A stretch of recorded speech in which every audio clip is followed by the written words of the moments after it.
Здравейте, драги зрители! Днес ще говорим за наближаващите избори на 25 май, които ще докажат емпирично дали БКП русофилите могат все още да ходят до урните сами. Или дори въобще дали могат да ходят. За да дискутираме тенденциите и за изборите, и за смъртта сред дъртите хора като цяло, съм поканил тук при мен в студиото моя приятел, социологът Китодар Тодоров.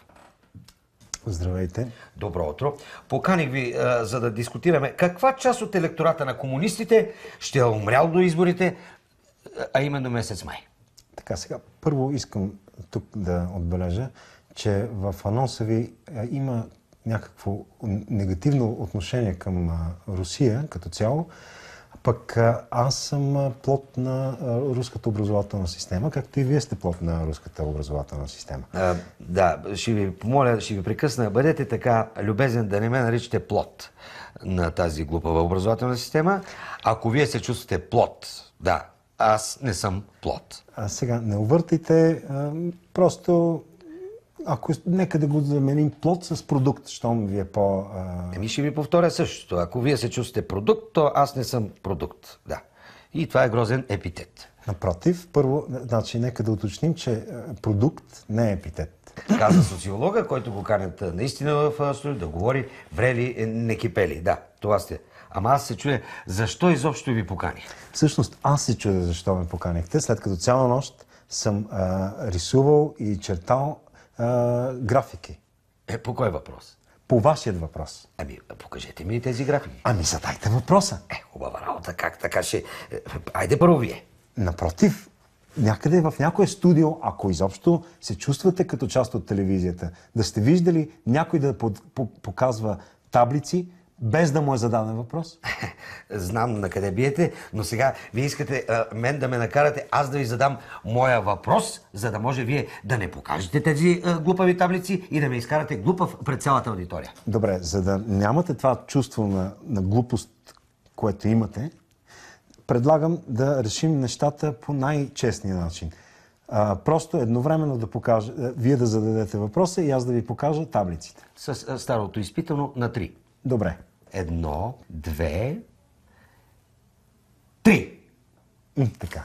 Видяхте ли какво? Видяхте ли вие? Вие видяхте ли? Не, вие дали видяхте? Сигурен, че ще се получи. Аз бях сигурен, че ще се получи точно това, което... Защо не показахте таблицата? Защото не зададахте въпроса. Ето, за това не зададах въпроса. Как да задам въпрос при неподготвена таблица? Аз ви видях, че просто... Как да подготвя таблица, като няма подготвен въпрос? Вие знаете какво ще ви задам аз, за да сте подготвен, така ли? Не знам. Точно за това няма как да ви покажа таблица, защото не знам. Вие сте страхотен лъжец, Дардорко. Напротив. По колко теми се подготвихте вие, да знаете аз какво ще ви задам? По доста теми съм се подготвил цяла нощ, искам да ви кажа. Никаква информация не е изтекла, просто съм се подготвил по това, което вие ми зададохте като възможност за въпроси. И лъжец няма да ме наричате, защото ако има лъжец в това студио, искам да кажа, то това сте вие. Моля, не ме сочете с лъжливия. Моля, вие да не викате и да не повишавате. Как да покажа таблица, когато няма въпрос? Свършихте ли? Да.